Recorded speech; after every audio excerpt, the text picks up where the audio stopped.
تابو ماتونه ځکه دا یو کار دی چې هیڅوک یې نه خوښوي. داسې ښځه شوې وم چې پر ځان باور نه لري، ډاره وم او له هر چا ویرېدم. ترسوی از همه میترسیدم. یوه ورځ له مرزیې زیرکي سره تیروو او فعالیتونه یې څارو. هغه فعالیتونه چې په حقیقت کې تابو ماتونکي بلل کیږي او په ټولنه کې د ښځو لا زیاتې برخې اخیستنې ته به لاره هواره کړي. یک کاری هست که هیچ دا یو داسې کار دی چې هیڅوک یې نه خوښوي، ځکه دا د سړو کار دی او له سهاره تر ماښامه له نارینه‌و سره یې.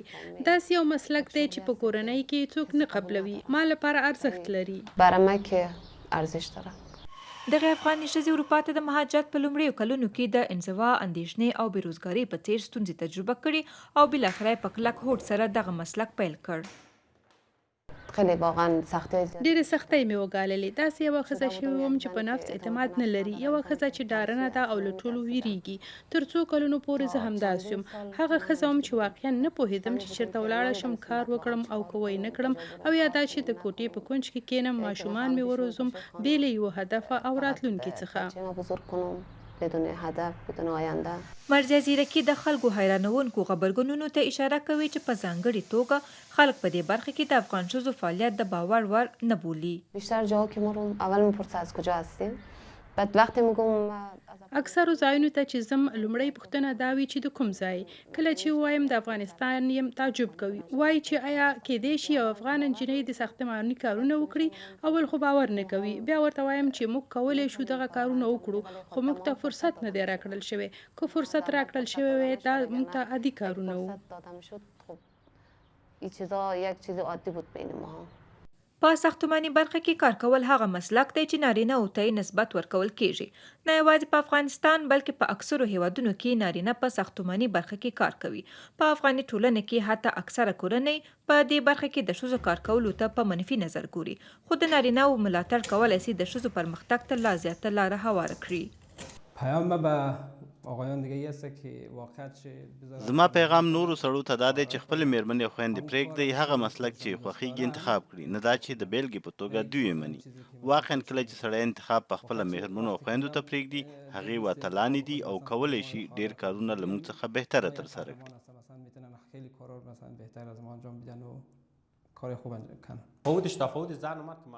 د ښځو او نارینه‌و تفاوت معلوم دی او ښځې په مجموع کې ډېرې صادقه دي او کولی شي ډېر ښه کار وکړي. ټول د باور وړ دي. مرزیه زیرکي له خپل میړه امیر سره اوږه په اوږه کار کوي. امیر وایي چې خپلې ښځې ته په یوه بشپړ متفاوت نظر ګوري. واقعا 100% کې ملاتړ کوم. رښتیا هم مرزیه زما لپاره یوه اتله ده. کله چې پوه شوم او ومې لیدل چې داسې کارونه کوي، د بدن ویښتان مې ودرېدل، ځکه نږدې 8-9 کاله کېږي چې زه پخپله دا کار کوم او ډېر سخت کار. له بلې خوا په ساختماني برخه کې کار کول هم دومره اسانه نه دی. مشکلاتش که واقعا سنگین کاری است. ستونزې دا دي چې واقعا هم دروند کار دی او سړی باید دومره انرژي ولري چې وکولی شي 15 کیلو وزن پورته کړي. خو که سړی هدف ولري او پوه شي چې د څه دپاره کار ته راغلی دی، نه د پیسو لپاره، زما له نظره هر کار کولی شي، توان یې زیاتیږي. نه به خاطر پول، به نظر من میتونه هر کار رو انجام بدم. قدرتش یعنی بیشتر میشه. دغه افغاني میرمنې په تیرو کلونو کې ډېر شمېر مسلکونه تجربه کړل، خو اکثره یې ورته په زړه پورې نه ول. چند سال پیش چند ماه آرایشگاه کار کردم. څو کاله مخکې یو څو میاشتې مې په سینګارتون کې کار وکړ، خو هلته خوشحاله نه وم ځکه یو داسې کار و چې ټولې ښځې وې او ټولو قبوله کړې وه. بیا رنګمالۍ ته ولاړم او څو میاشتې مې هغه هم وازمایه. دا چې په رنګمالۍ کې هم ډېرې ښځې وې، نو هلته هم ډېره ارامه نه وم، تر دې چې کفسازي مې پیدا کړه او پیل مې کړه.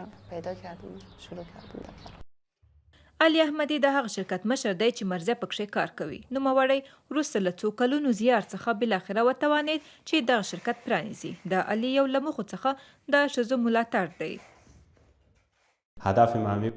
زما هدف دا و چې زده کړه وکړم او ځان ته شرکت جوړ کړم او کامیابه هم سوم. اوس 8 کاله کېږي چې شرکت لرم، په ځانګړې توګه ښځو ته. واقعا که اوس زما سره زده کړې وکړي، د بیلګې په توګه که ښځه وي، هغوی کولی شي د BA سند ولري.